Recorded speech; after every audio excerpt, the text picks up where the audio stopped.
जब से इंसान है तब से ये आसमान अपनी खूबसूरती से हमें बुलाता रहा है। रात के आसमान में फैले अद्भुत नजारे जैसे कोई जादुई कहानी। इन सब खगोलीय पिंडों में लाल ग्रह यानी मंगल ने सदियों से हमारी कल्पनाओं को उड़ान दी है और हमारी जिज्ञासा को जगाया है। इसका चमकीला लाल रंग अंधेरे में एक दीपक की तरह अनगिनत मिथकों और कहानियों को जन्म देता रहा है। देवी देवताओं, योद्धाओं और दूर की दुनियाओं की कहानियां सुनाता रहा है। लेकिन मंगल सिर्फ हमारी कल्पनाओं की उड़ान नहीं है। वैज्ञानिकों के लिए मंगल एक ऐसा मौका है जिससे वो अनजान दुनिया को एक्सप्लोर कर सकें, इंसानियत के कुछ बड़े सवालों के जवाब ढूंढ सकें। लाल ग्रह मंगल हमें बड़े सपने देखने, अपनी काबिलियत की सीमाओं को पार करने और एक ऐसे सफर पर निकलने के लिए प्रेरित करता है जो ब्रह्मांड में हमारी जगह को ही बदल सकता है। मंगल हमारे सूरज से चौथा ग्रह बिल्कुल अलग तरह का खगोलीय पिंड है।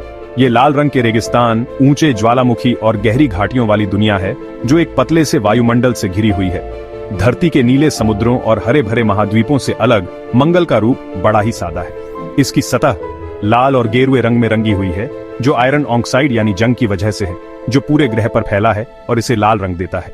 ये लाल धूल मंगल की हवाओं से उड़ती रहती है और पूरे ग्रह पर एक अजीब सी चमक बिखेरती है। मंगल का वायुमंडल धरती के सुरक्षा कवच जैसे वायुमंडल के मुकाबले बहुत पतला है और इसमें ज्यादातर कार्बन डाइऑक्साइड है, थोड़ी सी नाइट्रोजन और ऑक्सीजन के साथ। मंगल के दिन में भूमध्य रेखा के पास तापमान 20 डिग्री सेल्सियस तक पहुंच सकता है, लेकिन रात में यह तापमान -129 डिग्री सेल्सियस तक गिर जाता है।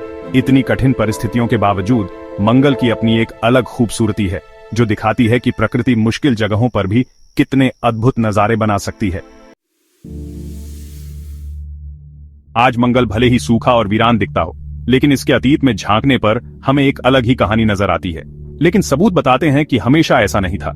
वैज्ञानिकों ने मंगल की सतह पर ऐसे निशान खोजे हैं जो यह दर्शाते हैं कि कभी यहां पानी बहता था। वैज्ञानिकों को ऐसे संकेत मिले हैं जो बताते हैं कि पहले मंगल गर्म और पानी से भरा हुआ था, जब यहाँ की जलवायु आज की तुलना में बहुत अलग थी।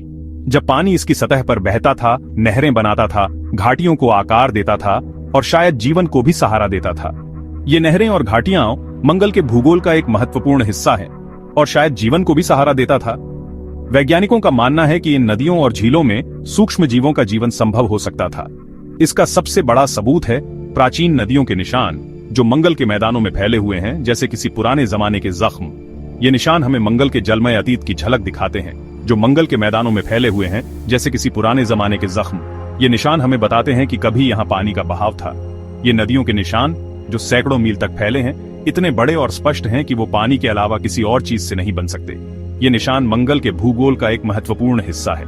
इतने बड़े और स्पष्ट हैं कि वो पानी के अलावा किसी और चीज से नहीं बन सकते। वैज्ञानिकों का मानना है कि ये निशान मंगल के जलमय अतीत की पुष्टि करते हैं। कुछ वैज्ञानिक मानते हैं कि मंगल पर कभी विशाल समुद्र रहे होंगे जो इसके उत्तरी गोलार्ध के एक बड़े हिस्से को ढकते थे। ये समुद्र मंगल के जलवायु और भूगोल को आकार देने में महत्वपूर्ण भूमिका निभाते थे, जो इसके उत्तरी गोलार्ध के एक बड़े हिस्से को ढकते थे। ये समुद्र मंगल के जलवायु और भूगोल को आकार देने में महत्वपूर्ण भूमिका निभाते थे। प्राचीन पानी का एक और सबूत है खनिज, जैसे मिट्टी और सल्फेट, जो सिर्फ पानी की मौजूदगी में बनते हैं। ये खनिज मंगल के अतीत में पानी की उपस्थिति की पुष्टि करते हैं, जैसे मिट्टी और सल्फेट जो सिर्फ पानी की मौजूदगी में बनते हैं। ये खनिज मंगल के अतीत में पानी की उपस्थिति की पुष्टि करते हैं। पानी की मौजूदगी वैज्ञानिकों के लिए एक बड़ा संकेत है जो जीवन के निशान ढूंढ रहे हैं। पानी जीवन के लिए आवश्यक तत्व है और इसकी उपस्थिति मंगल पर जीवन की संभावना को बढ़ाती है। हालांकि अभी तक जीवन का कोई पक्का सबूत नहीं मिला है, लेकिन ये संभावना अभी भी बनी हुई है। वैज्ञानिकों का मानना है कि मंगल पर जीवन के संकेत मिल सकते हैं, लेकिन ये संभावना अभी भी बनी हुई है। मंगल पर जीवन की खोज जारी है और हर नई खोज हमें इस रहस्यमय ग्रह के बारे में और अधिक जानने का मौका देती है। मंगल का आकर्षण भले ही हमारी कल्पनाओं को मोहित करता रहे, लेकिन इस अनजानी दुनिया की असलियत हमारी सोच से बिल्कुल अलग है।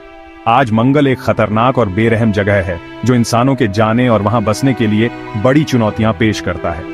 मंगल का औसत तापमान लगभग -63 डिग्री सेल्सियस रहता है, जिसके सामने अंटार्कटिका भी गर्म लगता है।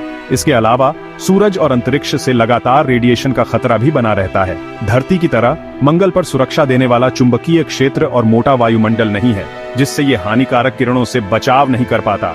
मंगल का वायुमंडल, जिसमें ज्यादातर कार्बन डाइऑक्साइड है और बहुत कम ऑक्सीजन, इंसानों के सांस लेने के लिए उपयुक्त नहीं है। इसलिए सांस लेने लायक हवा बनाने के लिए तकनीक विकसित करने की जरूरत है। मंगल के मुश्किल हालात के बावजूद लाल ग्रह पर इंसानों के जाने और वहां बसने का सपना एक बड़ी प्रेरणा बना हुआ है। ये सपना न केवल वैज्ञानिकों और इंजीनियरों के लिए बल्कि पूरी मानवता के लिए एक महत्वपूर्ण मील का पत्थर है। दुनिया भर के वैज्ञानिक और इंजीनियर इन मुश्किलों को दूर करने के लिए नई तकनीकें और तरीके ढूंढ रहे हैं ताकि मंगल पर इंसान रह सकें। यह एक सामूहिक प्रयास है जिसमें विभिन्न क्षेत्रों के विशेषज्ञ शामिल हैं जो अपने ज्ञान और कौशल का उपयोग कर रहे हैं। सबसे बड़ी चुनौती है ऐसे रहने लायक जगह बनाना जो इंसानों को मंगल के कठोर वातावरण से बचा सके। यह केवल एक संरचना नहीं बल्कि एक सुरक्षित और आत्मनिर्भर आवास होगा। इन जगहों को हवाबंद, बहुत ज्यादा गर्मी या ठंड से बचाने वाला और हानिकारक रेडिएशन से सुरक्षित बनाना होगा। इसके लिए उन्नत सामग्री और निर्माण तकनीकों की आवश्यकता होगी। मंगल पर इंसानों को रहने के लिए हमें खाना, पानी और सांस लेने लायक हवा बनाने के लिए आत्मनिर्भर सिस्टम बनाने होंगे। ये सिस्टम न केवल जीवन को बनाए रखने के लिए बल्कि दीर्घकालिक स्थिरता के लिए भी महत्वपूर्ण होंगे। कृत्रिम रोशनी और हाइड्रोपोनिक या एरोपोनिक सिस्टम वाले ग्रीन हाउस ताजी उपज का एक अच्छा जरिया हो सकते हैं, जबकि पानी को रिसाइकल और शुद्ध करने की तकनीक इस कीमती संसाधन को बचाने के लिए जरूरी होगी। ये तकनीकें मंगल पर जीवन को संभव बनाने के लिए महत्वपूर्ण होंगी। मंगल पर आना जाना भी एक बड़ी चुनौती है। सुरक्षित और कुशल परिवहन प्रणाली विकसित करना आवश्यक होगा ताकि अंतरिक्ष यात्री सुरक्षित रूप से यात्रा कर सकें। हवाबंद रोवर्स, हवाई ड्रोन या यहाँ तक कि एक मंगल रेलवे सिस्टम जैसे बेहतर और कुशल परिवहन प्रणालियां बनाना इंसानों के एक्सप्लोर करने और संसाधनों का उपयोग करने के लिए जरूरी होगा। यह प्रणालियां मंगल की सतह पर सुचारू और सुरक्षित आवाजाही सुनिश्चित करेंगी। मंगल पर इंसानों को भेजने के लिए काम कर रहे कई संगठनों और लोगों में एलन मस्क के नेतृत्व वाला स्पेसएक्स अपने बड़े लक्ष्यों और नए तरीकों के लिए जाना जाता है। स्पेसएक्स के मंगल के सपने का केंद्र है स्टारशिप, एक पूरी तरह से दोबारा इस्तेमाल होने वाला अंतरिक्ष यान जो इंसानों और सामान को मंगल और उससे आगे ले जा सकता है। स्टारशिप एक 2 चरण प्रणाली के रूप में डिजाइन किया गया है जिसमें एक विशाल बूस्टर स्टेज, सुपर हैवी और एक क्रू और कार्गो अंतरिक्ष यान स्टारशिप शामिल है। दोनों चरणों को पूरी तरह से दोबारा इस्तेमाल करने के लिए डिजाइन किया गया है जिससे अंतरिक्ष यात्रा की लागत कम हो जाती है और मंगल के मिशन आर्थिक रूप से संभव हो जाते हैं। स्पेसएक्स स्टारशिप का इस्तेमाल कई मिशनों के लिए करने की योजना बना रहा है जिसमें मंगल पर इंसानों की स्थायी उपस्थिति बनाना भी शामिल है।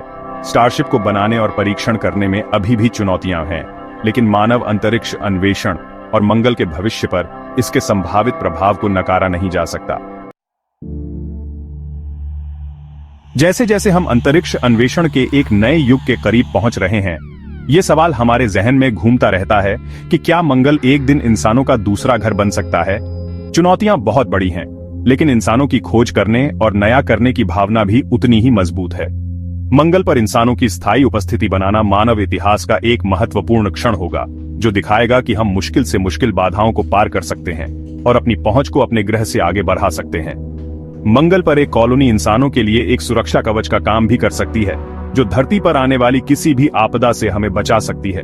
दूसरे ग्रह पर अपनी जगह बनाकर हम अपनी प्रजाति के अस्तित्व को सुनिश्चित कर रहे होंगे, चाहे भविष्य में कुछ भी हो। मंगल के कॉलोनाइजेशन का खुद को और ब्रह्मांड में अपनी जगह को समझने पर भी गहरा प्रभाव पड़ेगा।